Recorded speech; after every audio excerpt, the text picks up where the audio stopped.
twongeye gwikaze kuri Gorilla Gospel TV show.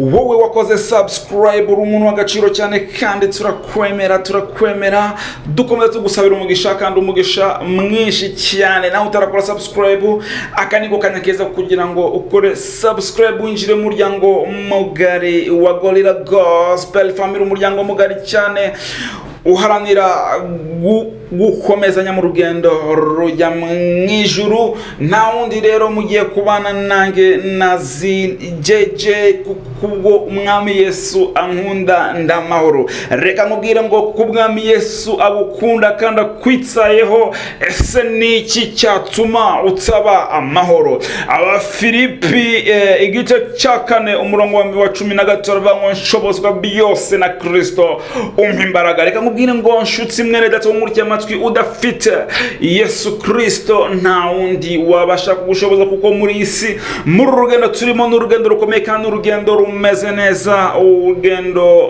rurimo intambara ndetse n'ibikomeye byinshi cyane. Ariko reka mubwire ngo nta wundi wabasha kugutambutsa, nta wundi wabasha kukubashisha no gushoboza usibye Yesu Kristo igihe cyose wamwegereye kandi ukamusanga. Reka mubwire ngo uyu munsi tufite swaga kuzindi swaga, turabana ba Yesu, ariko uyu munsi tugarukanye swaga rwose. Reka turabure Yeremiya 29:11 ngerega nzibyo nibwira nzabagirira n'amahoro si bibi, kugira ngo haleluya mbareme umutima w'ibyo muzabona hanyuma, niko Uwiteka avuga.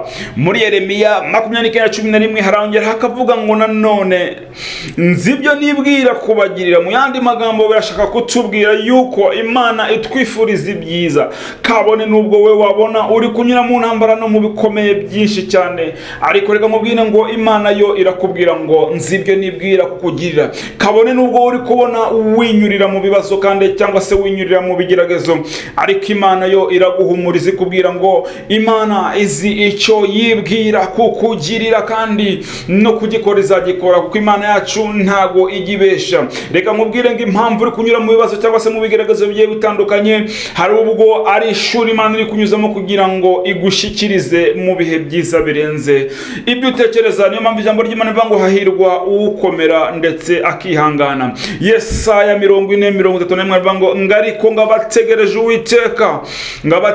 Uwiteka bazongera imbaraga, bazagaruka nk'inyoni z'amaguru, nk'inyoni ziruka ntibazatahe, bazagenda ntibazacika intege. Mu yandi magambo ngo abizera Yesu Kristo nubwo byagenda gutse, nubwo banyura mu bimeze bitse, nubwo banyura mu bikomeye bimeze bitse, Imana izakomeza ibongeramo intege. Ijambo ry'Imana rivuga ngo bazagenda nk'inyoni ziguruka, ariko ngo bazagaruka bameze nk'inyoni zigenda n'amaguru. Mu yandi magambo nibagerayo bazaturishwa umutima kandi bagaruke bumva batuje bameze neza. Niyo mpamvu nanjye nkubwiye ngo humura kandi komera mu byose uri kunyura mu byawe bikuye byose, kubera ko Imana yawe irahari kandi ihari kugira ngo ikugire neza. Abaroma 8:28 haravuga ngo kandi kubakunda Imana byose bifatanyirizwa hamwe kubazanira ibyiza, aribo bahamagawe nk'uko yagambiriye. Reka mubwire ngo ibintu byose wabona unyuramo mu gihe gikomeye cyangwa se mu gihe cy'amakuba, reka mubwire ngo Imana iravuga ngo ibyo byose bifatanyiriza hamwe kugira ngo ikugirire neza. Birashoboka ko waba uri kunyura mu nzira ndetse no mu bikomeye, ariko Imana ikomeza igenda iguhumuriza ikubwira ngo humura, ifatanyiriza ibyo byose hamwe kugira ngo ikugirire neza. Ariko niba ukunda Imana, kuko ikintu cyose nakubwira nuko nta muntu unyura mu rugamba rukomeye atari umuntu Imana yatoranije. Reka mubwire ngo umwanzi ntabwo ashobora gutera ibuye mu giti kitarimo imbuto, ahubwo iteka ryose umwanzi atera ibuye mu giti kirimo byeremo imbuto. Niyo mpamvu rero akenshi cyane uzisanga umukristo ahari ariko urwana intambara zigiye zitandukanye, no kubera ko Satani abagerageza kugira ngo arebe ko yagushira hasi. Niyo mpamvu nanjye nongeye kubwira nshuti mwene data, komera, shikama, uhamane n'Imana yawe, wicika intege nubwo byagenda gute. Bwira Satani ngo ibyo wakora byose ndamahoro kuko umwami Yesu ankunda. Niko ijambo ryatubwiye. Twinjire muri Yesaya igice cyaho cya mbere umurongo wa 9 aravuga ngo mbese singe ubitegetse, nuko komera ushikame, ntutinye kandi ntukuke umutima, kuko Uwiteka Imana yawe iri kumwe nawe aho uzajya hose. Nibyo nakubwira nka nshuti mwene data ngo ibyo wanyuramo byose jya wibuka ko Uwiteka Imana yagukunze kandi iyakuremye. Irakubwira ngo nzi ibyo nibwira kukugirira, irongera ikakubwira ngo kandi si bibi ahubwo ni byiza. Akongera kubwira ati mbese singe wabitegetse. Reka nkubwire ibyo wabonye byose ntabwo ari ibintu bitunguye Imana, ahubwo Imana yarabishatse kugira ngo binyuremo, kugira ngo ibe iyakugorora, ikwerekeze mu nzira zigiye zitandukanye, ibe yakwerekeza mu nzira zigiye zitandukanye, ariko inakuremamo imbaraga nyinshi cyane kugira ngo ikugire umusirikare wayo ukomeye. Imana yacu nihabwe icyubahiro. Reka tunyarukire kuri Zaburi rero ya 23 aho dusanga itubwira ngo Uwiteka niwe mwungeri wanjye, sinzakena. Andyamisha mu cyanya cy'ubwatsi bubisi, anjyana iruhande rw'amazi adasuma, asubiza intege nke mu bugingo bwanjye, anyobora inzira yo gukiranuka kubw'izina rye. Naho nanyura mu gikombe cy'igicucu cy'urupfu, sinzatinya ikibi cyose, kuko ndi kumwe nawe. Inshyimbo yawe n'inkoni yawe nibyo bimpumuriza.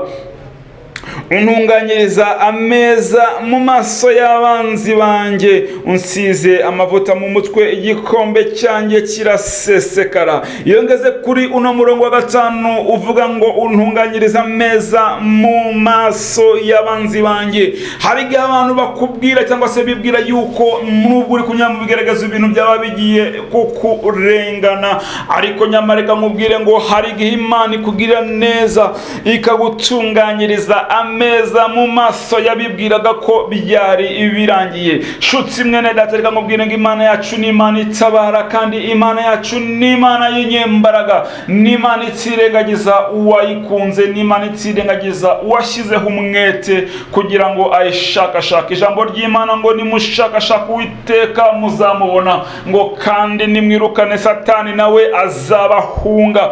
Reka nkubwire ngo hagarika gukora icyaha aho uri hose. Reka nkubwire ngo reka hagarika gukora ikibi, hagarika kwigereranya cyangwa se gukora ibyo abisi bakora. Reka gukora ibyo abana ba Satani barimo barakora, ahubwo wowe ube umuntu w'intangarugero, ube umuntu ushobora kuba wahindura isi neza nk'uko Imana yagutumye. Kuko kuba uri hano muri isi ni ukubera ko Imana hari byinshi cyane igambiriye ku buzima bwawe, hari byinshi cyane ishaka ko ukora, hari byinshi cyane ishaka ko uhindura. Aho hantu uhagaze, muri uwo mwanya uhagazemo, Imana irashaka ko hari icyo ugomba guhindura. Imana irashaka ko hari icyo ugomba gukora. Imana irashaka ko uhindura ibibi. Imana irashaka ko umunyu ubera urugero rwiza abandi kugira ngo bakwigireho, bavuga ati koko mu bantu Imana yaremye n'abeza. Biratangaje kandi birababaje kubona hakira abakristo usanga bakirangwa na kamere zitari nziza, nyamara ntibera imbuto nziza aho bari cyangwa se mu bantu baribo.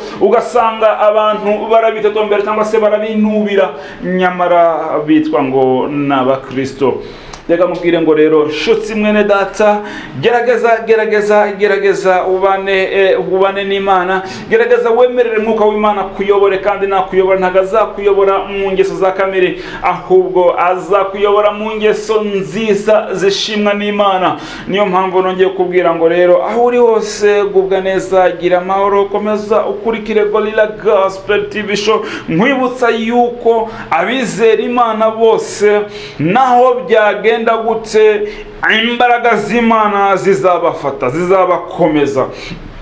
ntimugire ubwoba, ntimutentebuke, kubera yuko Imana igitabara, yatabaye Yobu, yatabaye ubwoko bw'Imana ikabukura mu gihugu cya Egiputa, yatabaye abantu bose bagiye biringira Imana ikabagirira neza, ntaho yigeze ijya. Ijambo ryarimbwira ngo ntago yigeze ihinduka, ngo uko yahoze na n'ubu niko iri kandi ngo nikizahora. Imana yacu nishimwe, kubera ko Imana yacu ntihinduka. Reka nkubwire ngo Yesu Kristo we byiringiro, we mbaraga, we muremyi, we Mana, ntahinduka. Aho uko yarari uyu munsi niko ari kandi niko azahora. Uyu munsi wa none mu kinyejana cya 24 ndagira nkubwire ngo abantu baciwe intege no kugimuje kinyejana cya 20, abantu baciwe intege nuko hari abantu bitiriye Imana, hari abantu bitiriye abakozi b'Imana, bagenda babaca intege, bagenda bababwira ibintu, ariko nyamara nyuma bata kure bagasanga abantu ntago ari intangarugero. Ibyo bavuga biri ku munwa ariko babishaka mu bikorwa ukabibura. Reka nkubwire ngo gushaka Kristo wigira umuntu ureberaho, wigira umuntu wumviraho, ahubwo wowe mu mutima wawe ugomba kumva ko ugomba kubaha Kristo, ugomba kumva ko ugomba gukora ibyo Kristo agutuma akubashisha gukora, kubera yuko ngira ngo no kubazwa buri wese azabazwa ibye, buri wese azabazwa ibyo yakoze, nta muntu uzigera ubazwa nk'ibyundi. Reka nkubwire ngo rinda amazamu yawe, rinda amazamu yawe, uhagarare neza, wirinde, wisuzume, kugira ngo usuzume, aho kugira ngo urebe abandi, aho kugira ngo urebe undi, ahubwo suzuma umutima wawe, umenye neza yuko ukiranukira Imana cyangwa se udakiranukira Imana. Biraza kugufasha kuba wagerageza kwigorora mu gihe bitameze neza, biraza kuba byagerageza kugufasha mu gihe ibintu bitameze neza. Imana yacu rero nikomeze ikugirire neza, kandi Imana nikomeze ikurengere, igutabare, ikurengere, ikugirire neza.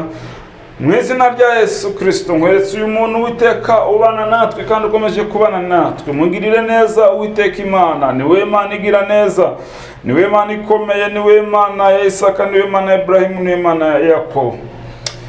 Reka umuhe agakiza kandi umuhe guhumurizwa, imbaraga z'Umwuka Wera zibe muri we kandi umugirire neza. Reka Data ubahe imbaraga zo kugukorera no kukubaha. Icyubahiro n'ikuzo bikomeze bibe ibyawe iteka ryose.